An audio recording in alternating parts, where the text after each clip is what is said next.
Radio Richard. You've done everything, and it's an interesting thing that a lot of arrangers have said that, they compose, they perform, they do okay, but you kind of get typecast in a way as an arranger. Do you feel that in a way happened to you?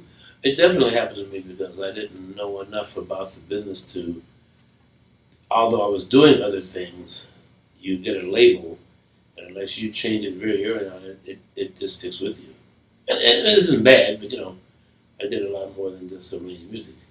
Sure. Well, maybe you could talk a little bit about that, because I think you could give us a sort of a special insight into the early days of the music scene here in LA, like in the 50s, because you'd already made hit records.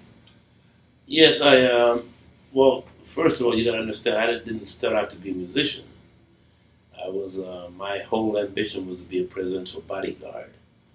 And I spent all of my early days, all of my schooling, everything was geared toward being in the FBI and being a part of the, Secret Service and stuff like that. I was around music all the time. My mother played the piano, and she kind of geared me toward the piano. I had an uncle who actually started the first Afro-American record company, probably in the United States, long before Motown. His name was Jack Lauderdale. And he's the one that discovered Esther Phillips and Mel Walker and Johnny Otis. They were on his label. This is back, I guess I was 9, 10 years old, and he had a record company already. They had a record called Double Crossing Blues and things like that was on his label. So I was around the music all the time. I liked music, and being in Los Angeles, we had several theaters where they had live bands that play. And although I didn't want to be a musician, I was always attracted to music. So I used to go. We had a $1 Million Theater here. We had a Orpheum Theater. We had a Paramount Theater downtown Los Angeles. I lived in the projects, but if you took the streetcar and got off, you get certain stops. You could get off at a club. I used to get off at one club where I saw Joe Letcher and Nellie Letcher and Roy Milton and Big J McNeely and Amos Milburn. And if I went a little further down the streetcar, I would get up in front of the Paramount Theater, the $1 Million Theater, and I could see, Count Basie, Duke Ellington, Louis Jordan. So I used to just hang out. I'm talking about from 6, 7 years old, just hang out around the music and go sit in the back of the theaters and sit in the, in the wings and listen. So I knew all the musicians, although that was the furthest thing from my mind. So I had a good musical background in spite of not wanting to do that. I mean, you had already learned to play a lot of instruments. It was, I learned how to play. My mother kind of started me on the piano. I had no formal lessons. There was an organization called the DAPS. It was the Deputy Auxiliary Police, junior police organization. They had a band, and they had a very nice man who came around, and he let me have a saxophone. I think my mother probably paid 10 cents a week or something to rent the saxophone. And then in school, I got a violin. So I played violin in school, and I had a little saxophone. I had a piano at home. And when I got to high school, I wanted to get in well, actually, I didn't want to take any music, but what happened, we have a thing called ROTC here, which is the Reserve Officers Training Corps, and every 10th grader has to take it. But one of the drawbacks of ROTC is you have to march every morning, and you're on the field at 7 o'clock, and it's cold, and I didn't want to be in the ROTC, and somebody told me, if you get in the band, you're in the ROTC, but you only march once a week. So I went to the teacher, Mr. John Farrar, and I asked him, could I get in the band?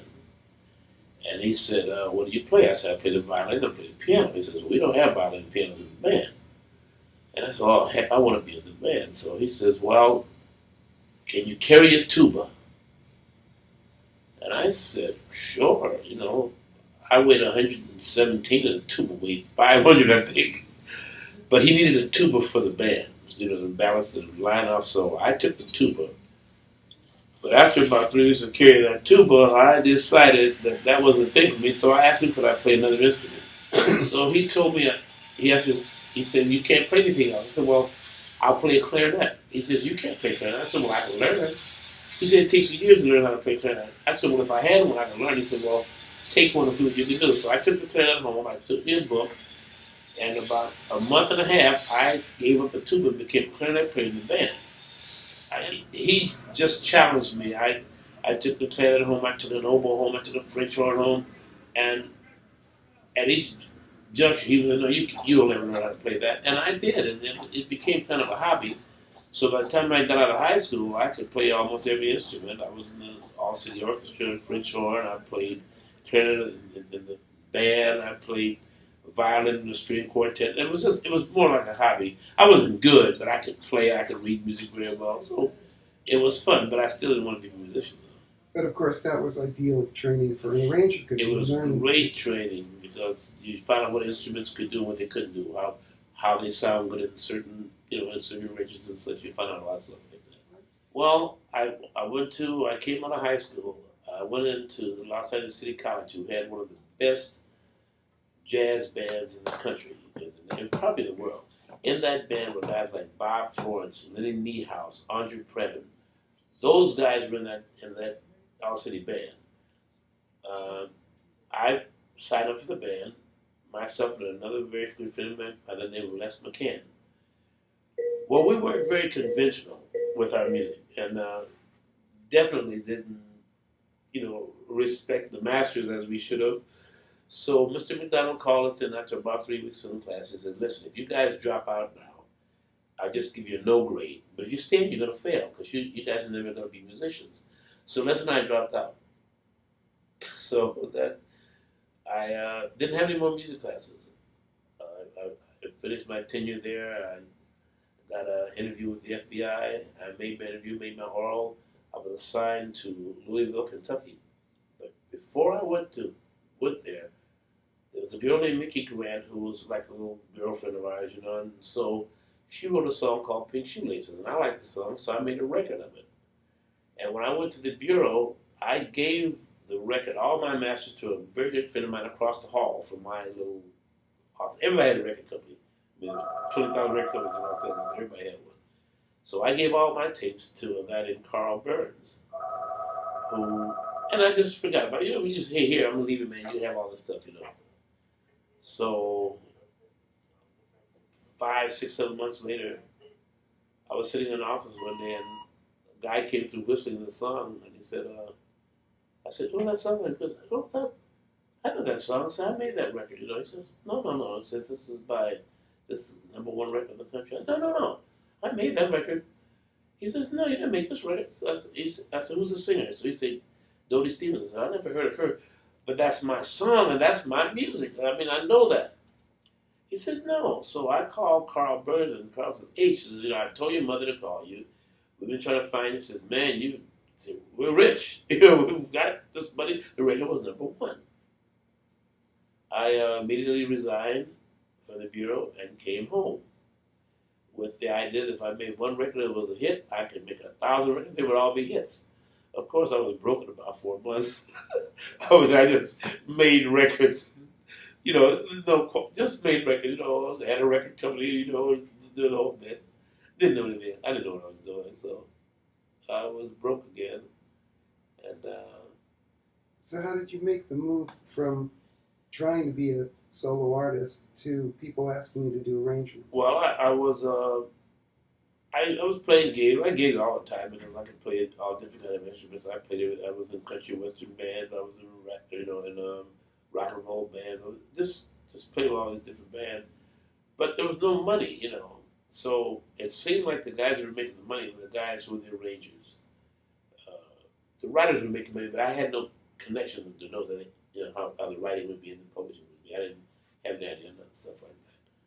But I knew the arranging, so I knew basically how instruments work. But I didn't have the skill of arranging, and so I looked at the Billboard, and I found the guys who I thought were the best guys. One guy was John Williams, one guy was Ernie Freeman, and one guy was Neil Hefti. So I made some phone calls. And basically what I said was, hello, my name is H.B.Barnum, and I'd like you to teach me how to arrange music. And each guy said, well, who is this? Why are you calling me? And so, you're the best, jazz guy. You're the best pop guy. You're the best, classical guy. I want you to help me. And each guy said yes. Now, these guys didn't know I was talking to the other guys. They did this for years later, you know. But I used to go sit at, the sessions and sit there and watch them. I'd meet them early in the morning, and just follow them around all day and listen and watch and learn. And then I started picking a few sessions myself, and I got hooked. Still didn't want to be a musician, but it was a good gig, man. Place you got a chance to travel and meet a lot of nice people and everything. So it worked out fine. I'm having a good time. I'm not serious yet, but one day soon. One of the many things that's interesting about you is that you've worked with what I guess we could call old school pop, Sinatra, Dean Martin, Sammy Davis Jr., and you've worked with the new movement of pop into soul and R&B. Talk about the differences between working in the different genres and the different styles. Well, for me, it's all music. They're the same notes that rappers use, the same notes that Beethoven uses, the same notes that Sinatra sings, the same notes that B.B. King sings. I mean, it's all music. It's just how you put the formula together.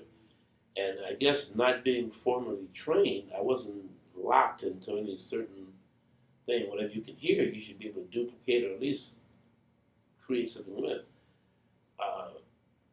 I have been fortunate in that respect because today even I work with Puff Daddy one day, then the next day I work with Aretha, the next day I work with Phil Collins, the next day I work with I'm going to do a K-Star arrangement or a Kenny Smith arrangement. So I've been lucky that way. It's all music, and I respect all of it. There's some jazz I don't like, there's some rap I don't like, there's some gospel I don't like. But basically, I think everybody when they go in to do what they do, they do it because they believe in it, and because I don't necessarily like it or it's not my cup of tea, I still respect the fact that they made the effort to do it. I don't think anybody ever creates a song or writes an arrangement or sings a song they don't believe in it, or so wouldn't do it. And I've had some experiences that I know I don't even try to critique anybody's music. I'll say, well, this is something I like, this is something I might not like. I had an experience one time, a guy sent me a tape. It was so bad. I shouldn't even say it bad. It was so bad, and the guy was so sincere, he must have called me 700 times. So, in my expertise, I sat down and wrote this nice letter. And I explained to him how that everybody doesn't have to be a singer or an artist. That if you want to be a music business, you might be a publisher or a manufacturer or, a roadie, all these different things. So don't worry if you can't be a singer. And I sent this letter back to him along with this tape. And 2 weeks later, this thing was the #1 record in the country. I can't even think of the name of the song. It goes, "One Room Shack in the back of the Cadillac." It was like, with bam, Prince. Prince came. I didn't know what to do with him. In fact, if I had done so, he probably would have been a hit. A friend of mine, Mr. Smith in Indianapolis, sent Prince to me and sent him home. He probably did think I did. He came on, made a star. So you never know. You go with what you believe in. Doesn't matter what type of music it is. I can conduct a symphony or write symphonic music. I can write.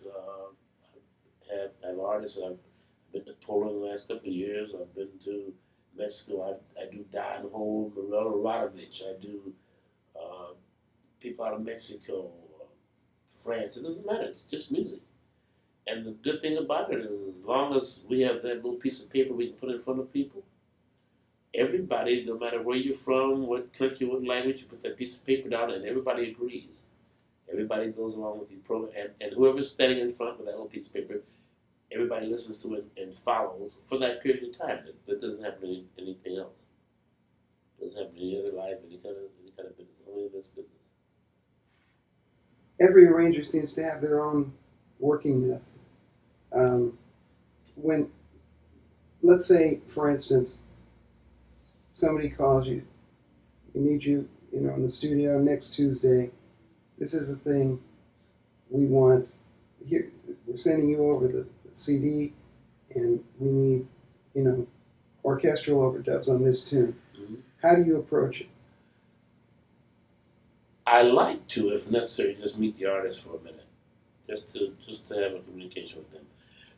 I've been real fortunate that I don't have to work with people I don't like. Now, if I say I don't like them, doesn't mean there's anything wrong with them. It just means this: I don't connect with them. And so I feel that everything I've had a chance to arrange or be a part of, it's been because there's some connection between the people. I like to have the material as soon as possible. I listen to it.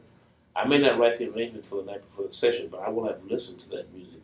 I'll put it in the car. I'll just run around singing it. I'll play it at home, and so you get to feel the music. Uh, it's like to make it. If I was to make an outfit for you, it's one thing just to look at you. It's another thing to measure you. It's another thing to see you walk and watch you move around to see how that has a look on you. So I like to approach it like that. I like to have time to be with the person, to just sit and talk over a cup of coffee or something. Don't have to talk about music, but in observing them, because I'm going to do something for them that's going to maybe change both of our lives, and hopefully I'll get to know more about them than about me, and we'll do something more than just make a piece of music. We'll make some history. So when you do actually get down to writing the arrangements, Fast. Yeah, because by that time I've already got the information. That's just the mechanics. But I know if I see your head move like that, that oboe's gonna sound great, and that flute's gonna that's that passage. I know that by just being around and hearing the song. And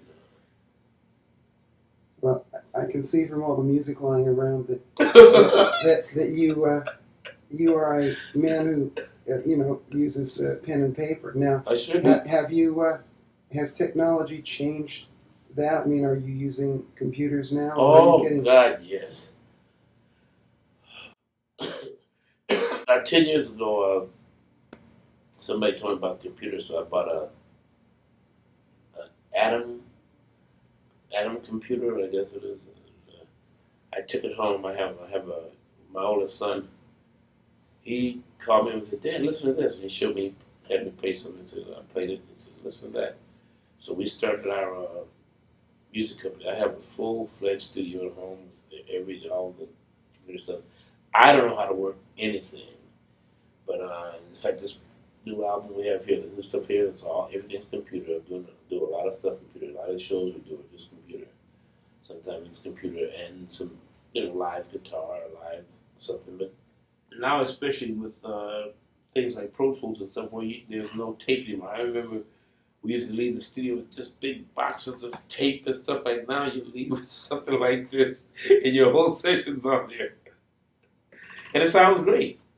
The diehards, well, it doesn't have the depth of tape. It doesn't want. That's crap, man. I mean, the consumer's going to hear what they hear. If the music sounds good, if it feels good to that's what they're going to buy. And I think you have to give it up and say that that's what it is now. Telephones are different now. TVs are different now. Cars are different now. So it's all different.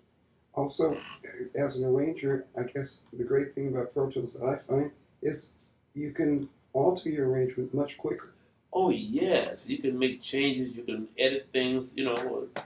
And I'm not afraid it's going to replace anybody or anything like that. I think that the good music people will always be the good music people. The bad music will always be bad music, and the technology won't change that.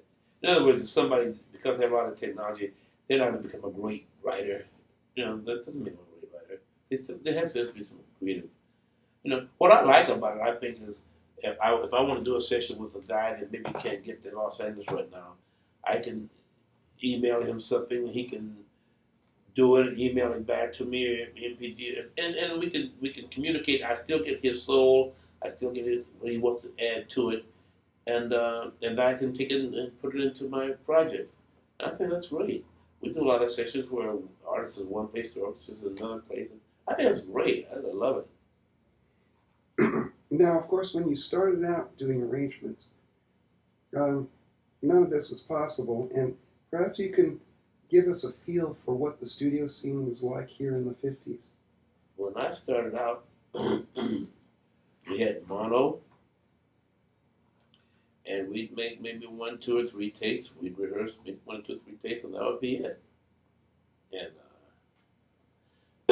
some of the EQ things that were available, you could maybe boost the bass a little bit, put a little high end on. That was it. Music sounded good. I remember when they came out with hi-fi, and they had stereo. And my God, you could hear from two sides of the speakers. That was just great. And then 2-track, there's 3-track, 4-track, 8-track, 16-track. Now it's kind of ridiculous for the person that doesn't know what they're doing. They need 500 tracks to make a song. The people who are talented can still go in there and, they take advantage of maybe 16, 24 tracks and come up with a product. It's still going to boil down to people who have talent, people who don't have talent. There's always somebody lucky. Some guy wins the lottery every day. Doesn't make him smart. That's luck, and that's always going to exist in any business. But the people who are there year after year after year are going to be people who are talented people. Well, speaking of talented people, of course, I got to ask what it was like working with Sinatra.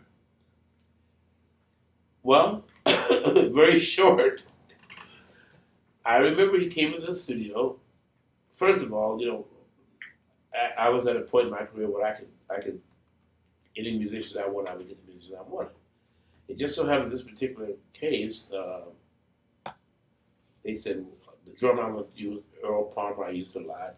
Hal Blaine, I used a lot. I said, well, I want Hal Blaine. He says, no, we have to use Irv Cotler. Well, I wasn't aware of Irv Cotler. And when this guy came in with these old drums and started setting up, most of the drummers I knew, they had cartage come in and bring their stuff, And this guy bought his own drum, and I said, God, this is my first shot with Sinatra, and it's going to be, this guy is going to wreck my whole session. Man, this guy was so great. He sat down. So Sinatra walked in. He heard the playback. We ran the track down. He says, who wrote this? I said, where's that kid been? We're going to be seeing a lot of him. He made 2 takes and said, that's it, and left. That was it. Did he record with live? Yeah, live, that's right. Now, I will say this. He, there was a club here. It's now the Laugh Factory or something, but it used to be a little hangout where all the stuff. And show you how hip he is.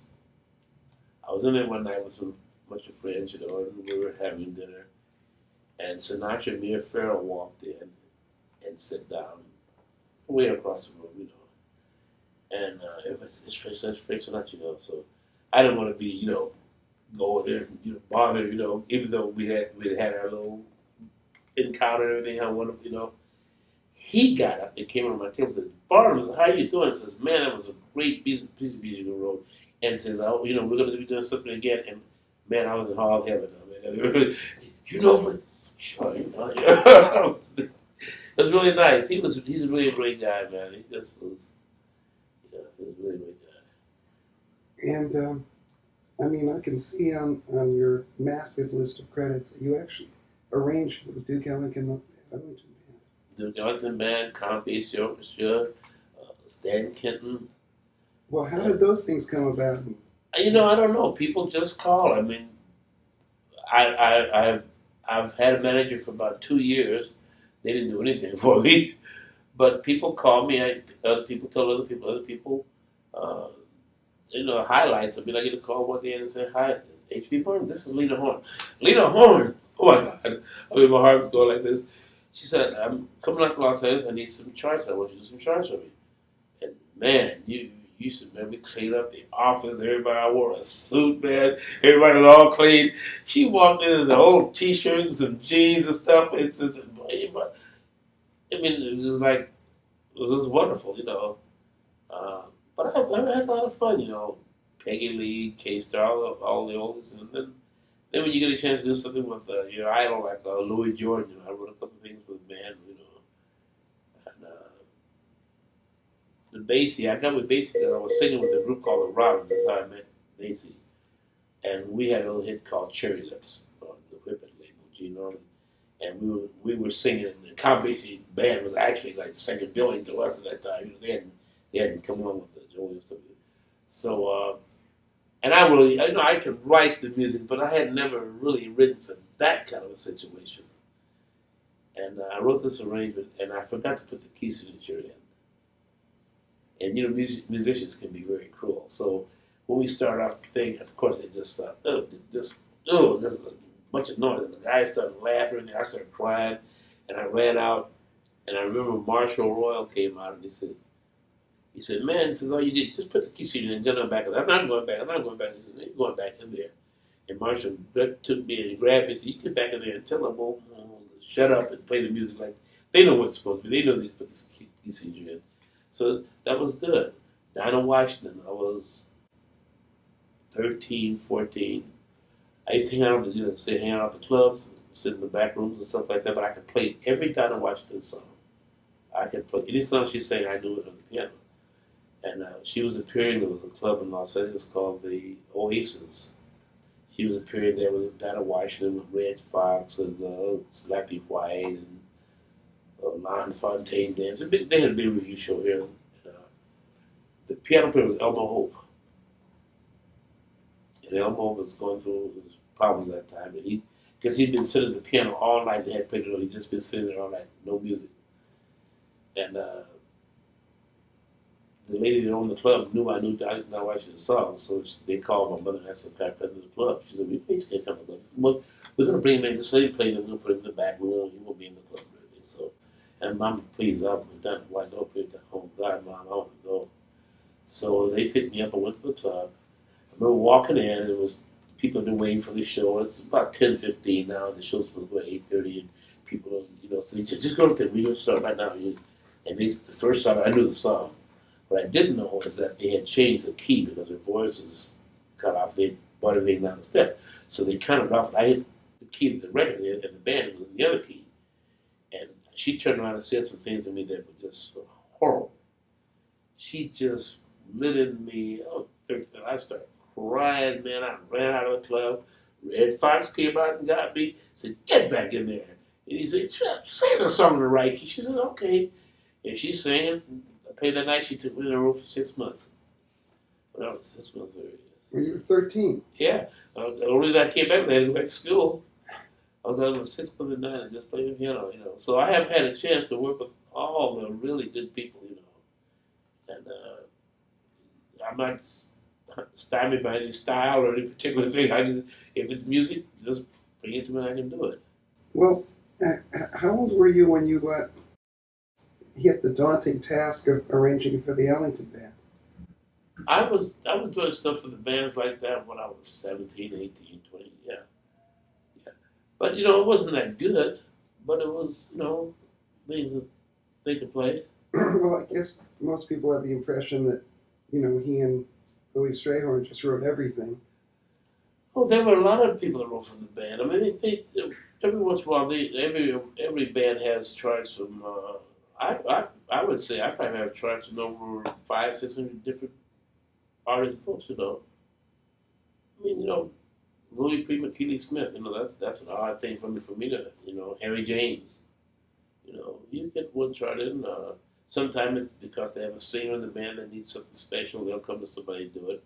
Sometimes they hear about you, they just want to see if you can do it or not. They will call you and say, hey, I heard, can you do something? Oh, yes. What do you think contributes to your ability to be so versatile? I'm still trying to find out what I'm doing. I'm trying to find my way through. Well, it's just music, man. Okay, let's talk about in the 50s, of course, all kinds of new music was coming to the fore, R&B, soul, rock and roll. What were some of the first artists that you got involved with in these styles? Well, I was singing. I was singing with a lot of groups. In Los Angeles here, we had the Penguins, the Dootones, the Medallions.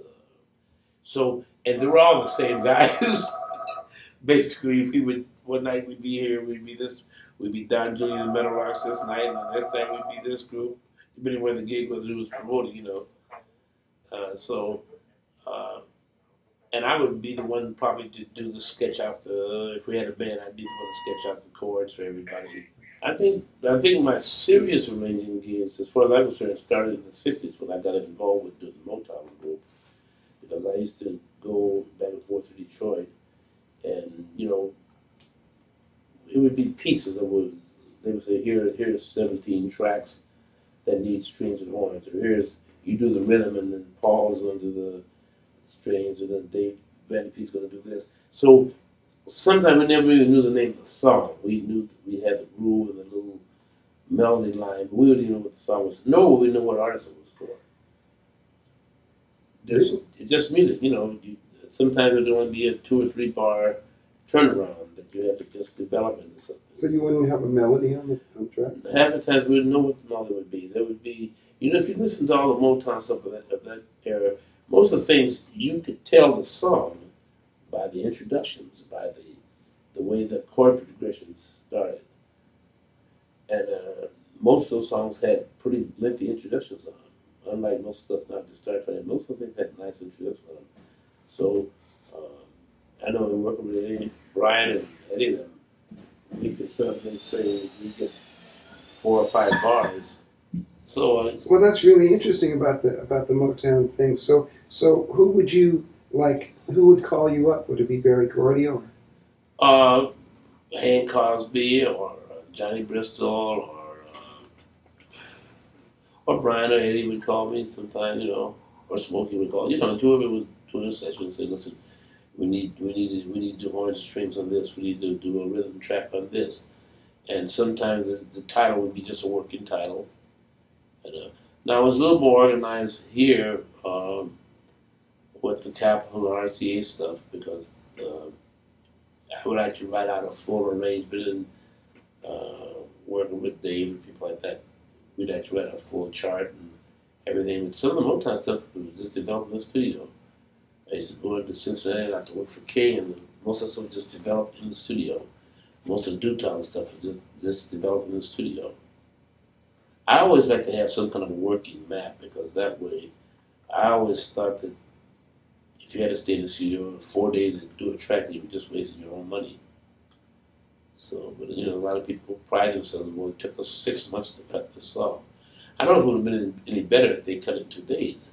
I think it would have been the same thing. But that seems to be when I was in the studio business, people call a book studio for 6 months. And, what are you doing? We're going to cut 4 sides. Well, just put it for the time you need. Oh no, it's going to take 6 months to do this. Fine, But I don't believe that. I think if you know what you're doing when you go in, you should be able to come out of there. It's just money you're wasting. How would you contrast working in what sounds like a kind of a factory atmosphere of Motown to working with James Brown? Well, see, James is one of those brilliant people. He knows what he wants. James, Sly, Ike Turner, Brian and Eddie, the Holland Dozier team, they know exactly what they want. They may not be able to articulate it to you properly, but if you keep listening to them, it'll come about. Stevie was very strict. Stevie's first one for me to start to write music that wasn't, 8 bars. His stuff was kind of twisted, and a lot of times I heard guys say, "No, you can't do that. That doesn't fit." It all fits. It's up to the arranger, the architect to say, "I want 10 light sockets and 4 bathrooms." It's up to that to make it look good, make it put it in place. So the changes in the music and the changes in working with different people, personalities, that would be a problem sometimes, because different people have different personalities. Like Lamont used to like to work late at night. Well, Eddie liked to do stuff in the daytime. So sometimes you'd have to meet with one guy and then meet with the other guy, and then sometimes you all met together. But sometimes, Lamont could stay up all night and just work and work and work and work. I like to work at night. But it would just depend, on who you're doing. Capitol was organized because, they had the studio, they had their own staff of people, and each one of them worked a little different. Nick Day worked a little bit, Dave Axelrod, he worked a little bit different than Steve Douglas did, and so on. So you had to kind of play the personalities. At Motown, did you mainly work, as you said, on overdubs, or did you also work in Studio A with funk brothers? Oh, I worked with the funk brothers. I worked. You were just there, and you were in the Army, and you just filled in the spot where the spot was needed. And I think that's what made it so good too, because everybody kind of contributed to something. If people say, "Well, what did you arrange?" I said, "Well, I think I arranged something on that because it sounds like me," but then again, as you remember, in the beginning, Motown never put arrangers' names or anything on the records. You just never knew who did what, and I think that was for two reasons. I don't want to get into things Motown, but if they never did that, then people never got big. They were there in the factory. But once you start letting people know who they are, then other people start calling those same people to do things. And in the beginning, none of the Motown arrangers did anything for anybody else except Motown. Where if you worked at Capitol RC, it said arranged by a certain person, then that would be your entree to other jobs and stuff like that. Could you pick out a couple of tracks that you'd say, like a couple of Motown tracks that you'd say, well, I did a hell of a lot on this one, and Yeah. You take a song like I Wish It Would Rain, I know I did the string parts of that, but I don't know if that was a title when I did it. You hear the music and you say, I know I did that. But that's not the name of the song when I did it. No. As you said, you didn't know who the artist was. After you didn't. That changed near the end, because near the end, by the time the Supremes were getting ready to break up and someday we'd be together, we knew that was for the Supremes only. But there were a lot of times we recorded something that we thought would be for Gladys that wound up being for Marlettes or for Martha, and vice versa, So a lot of times that happens. And, their quality control was probably the best of any label in history as far as knowing just what the pulse for people were going to be. So, but you didn't have any way of knowing once you put it in the pot what was going to come out on the other side. So, well, let's contrast all of that with stuff that you're doing today. I mean, your working methods today. Today it's very. The music's the same, but it's the difference. It's business today, and I'm not really caught up in it probably like I should be. That's probably why I don't do enough stuff. Have a nice clientele. I don't have to struggle for work or something like that, because it's different. It's business. It's numbers. If the numbers don't generate, I don't think companies care about how talented you are. If you're not generating numbers, you got to go. I think 35, 40 years ago, companies were interested, in long-time careers for artists. In other words, you make an artist who was going to live for 30, 40 years. I think today companies are interested in making a hit record. And they can manufacture hits as fast as they can find the people that look a certain way, that can dance and look good on the camera. I don't think it has that much to do with talent. Now, I'm not saying some talented people don't come through, because I think there's some very talented people out there. I just don't think they'll develop into long careers because there's no training ground anymore. I mentioned that I used to go and sit and listen to bands. I'm not the only one. Most of the guys out of that time period spent time going to sessions and playing with other people and just interchanging ideas, sitting around talking about music. I remember Dennis Butterbeer, Tommy Tedesco, and I, and Cal Blaine, we used to leave a gig and go up to Griffith Park and sleep in the park all night and get up and walk and talk about music.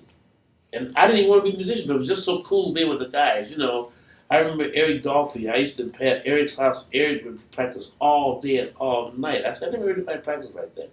My first band, I had Eric Dolphy, Charlie Lloyd, Lester Robinson, Carol Kay. I put Carol on bass because I had Dennis Butterbeer on guitar. I had two guitar players. Carol was a guitar player. She was a guitar player with Ida Ray Hutton's all-girl band. I put Carol on bass. I think she mentions that in her book. I mean, because I had a guitar player. So, but you just live and make music. Today, I don't see the young people going out to hear somebody else sing. If they're not gigging, they're not getting paid, they don't do it. It's all business. So I wonder what's going to happen. Uh, a singer coming up 25 years ago, if you said, sing a song, they could sing 15 jazz songs, 30 pop songs, 10 gospel songs. The singers today, and I mean the top people, they know 2 songs, their hit and maybe somebody else's big hit. They don't know any of the songs. It's a pleasure working with Aretha, because Aretha will sing on the program this week. She will sing an Irish medley, Waiting for O'Leary, and she will sing Chain of Fools, and then she may sing My Heart Will Go On. You get a chance to do a vast, array of music, but the kids now, most of them don't have any idea other than what they're doing, and it's very successful. So I guess why should they do anything else? My thing is, if things change, if the economy does something crazy, they had to go out and just sing in a club, just better than going to work at the phone company, they could go sing in the club. They wouldn't know what to sing if they couldn't sing their own song, and that bothers me. I was talking to Jerry Wexler about 2 weeks ago, and he was telling me in the early days how much she would kind of take control of the sessions and sit at the piano and say, "This is the way it's going to be, guys." That's right. And is she still like that? There's a sign in the other room there that says, "The boss is always right." That's rule number 1. And if there's any discrepancy, rule number 2 says refer to rule number 1. She's always right. That's right. And anybody that I work for, they're always right. And if I work for them, they're right. Now, I can give them suggestions. It's my job to give them all the information that is available so that they can make a correct decision. And when they make the decision, they're right. Now, is it a decision I would make? Maybe not. But when I'm the boss here, I'm right. And I don't mind that. We all do some crazy things and other people look and say, "God, why are they doing that?" But that's just the way it is. What is it, do you think, that has made your relationship go on for so long?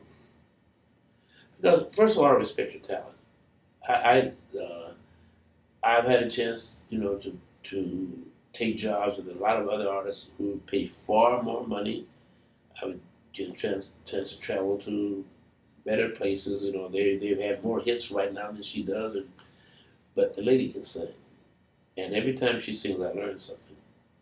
And I think that every time that I go out with an artist like that, with an Aretha, or with a Tony Bennett, I learn something. And I think it's a process you just want to learn and grow. And thank the Lord, I don't have to worry just because it's just a money gig. I can do things, and I think every time that she sings, it's like history. It's not like just doing a gig. I couldn't agree with you more about that. Tell me this: do you think that the attitude of the business towards the arranger has changed in the 50 years that you've been? Yes, because with the technology, everybody just imagines that they can do, what I'm doing, because they can sit there and figure it out. And in a sense, they can sit there and figure it out. I may arrive at the total of everything faster. But, if you get a kid that sits down, he gets himself a computer and a keyboard, and 3 weeks from now he's got a record that charts, how can you then tell him that he needs an arranger or that he needs anything? He's done it all. So he may be lucky enough to go through his whole life never having to realize that he doesn't know anything. And there are people like that. I'm sure there are people like that in your business. There's a lot like that in my business. I know people in my business who are conductors, arrangers. They can carry music in a bucket, but they are at the top of the ladder. Now, I respect the fact they're very successful. My own personal opinion about how good they are, that's my opinion. It doesn't mean anything. What if I was to say that, man, that guy doesn't know anything about music? This guy is like, conducting in the top places in the world. I'd look like a fool talking about it. He's making 10 times more than I make. I was amazed. One of my very good friends, who's a very, very big arranger for very big artists in business, and we were talking about the good old days. Now, I said, well, man, I can remember times when the promoter coming in and said, man, I'm sorry, guys, I just got robbed. I can't pay you tonight. He says, we've always got paid. I said, you mean you never had a gig where you didn't get paid? And then I told BB King said, he can never play the blues. I said, how does he know anything about the blues? Now, this guy makes a blues record, it's a big hit. But he doesn't, it's just a hit because it's manufactured well, promoted well, he's top of the ladder. But he doesn't really know anything about the blues. But that's irrelevant because that's our frame of reference. And his frame of reference is he's got a #1 record. Our frame of reference, he doesn't know anything about the blues, but who cares? The people out there don't know the difference. They're going to take what they get. I had a class this morning, started with the 3rd and 4th graders, and we showed the instruments, and the teacher said, do you know what those instruments are? And the kid looked at the flute and said, that's a trumpet. They don't know. Do you think that a lot of this attitude is because of the infrastructure of the way record companies are? I mean, for instance, could you contrast for us the difference between the music-loving entrepreneurs of the 50s and 60s and the kind of record executives you deal with now? The music entrepreneurs of the 50s and 60s will all be dead in the next 20 years. So they're not part of the world anymore. The people now, it's about the money and its numbers. And I don't care if it's the music business or the shoe business or the real estate business. It's about how much profit are we going to earn. It's happened in Las Vegas. It's happened in the club business. 30 years ago, we had too many A&R men in most companies, but every A&R man knew something about music. They either played an instrument. In other words, you and I are A&R men. We could listen to this artist sing, and we could say, I bet you we put strings here and blah, blah, blah here. You can't talk about that to guys and companies now. They don't care about strings and stuff. They want to know what market is going to go to, who's going to buy it, how much it's going to cost to promote it, and that's it. So the artist is caught in a situation where they either have to think about, can I get a hit right now? How much money can I make right now? Because if I don't make this hit right now, I won't be here next week because the guy in the record company is not going to sit here with me for 5 years spending money on me because he knows I have talent, because he knows I'm an Aretha or I'm an Rawls or I'm a Peggy Lee. They don't care. It's about the money because they won't be there. So I was talking to Jeremy Lubbock yesterday, and he was saying that he had been recently told on a session, you cannot write the strings above the staff because it's not commercial. Now, have you ever been, as an arranger, that made me angry, but have you ever been curtailed in that way or told, no, you can't write this because it's not commercial? No, not that way. I've had instances where, especially when I first started, you write too much sometimes, and you overshadow the singer, and sometimes they will bananas on you, But no, and I don't know what that particular situation was. It may have been a song that didn't need high string, I mean, you go in a situation that sometimes you do a session with somebody and then there's maybe 3 arrangers, and you'll call the contract and say, well, no, we've got 14 violins, 2 or 4 cellos. You 14 violins, you got to write something for 14 violins, whether the song leads or not. You got to write something for the 14 violins, man. So sometimes you can get carried away. Now, I don't know what that particular situation was, but I've never had anybody tell me, how high or how low to write. They may say in the session, say, well, that's a little busy there. Can we change that? And that's not a problem. How much easier is it, for instance, today with computerized parts to change things than it was in the old days? The only thing that's easier, if you want to change something in a computerized part, you don't have to call the musicians back in, and you can make better edits. You could edit with tape, but it wouldn't be as clean and as precise. And you can take something and fly it to another spot, which you couldn't do with tape. So, that part's easy. The technology has made it much easier to do things like that. But as far as the creativity, it doesn't help any. And it doesn't say, you spend just as much time with the computer as you do with a pencil paper. Another question I'm asking a lot of the different It's arrangers I'm talking to is to name a couple of other arrangers who they really admired and why. Well, I said from the very beginning, I admired Ernie Freeman, Neil Hefti, John Williams. I was very, very fond of Dave Van Der Peter and Neil and Paul Reiser from Motown, but these guys were just fantastic. George Martin. I mean, I don't think there'd be no Beatles without George Martin. I mean, what he did with that music, he made people want to listen to it. Because I don't know, it would just been a rock band without him, I think, and I don't think it would have happened like that. So I loved him. And then today, Gene Page. I mean, old buddy Gene writes some beautiful, beautiful string parts. I find as an arranger, one of the reasons this is fun is because you never get a chance to talk to other arrangers. You're talking to musicians all the time. You're talking to record company people, artists, but you very rarely get the chance to work with other arrangers. Well, arranger is a term, and I'll tell you why. And I'm not trying to put down my own thing, because I think we're fantastic. But when you say arranger, a lot of times you hire musicians for what they're going to bring to a thing. Like you put a chord down, and that guy will start playing something that's around that chord, and all of a sudden that actually becomes part of the identity of that song, which in fact is the arrangement.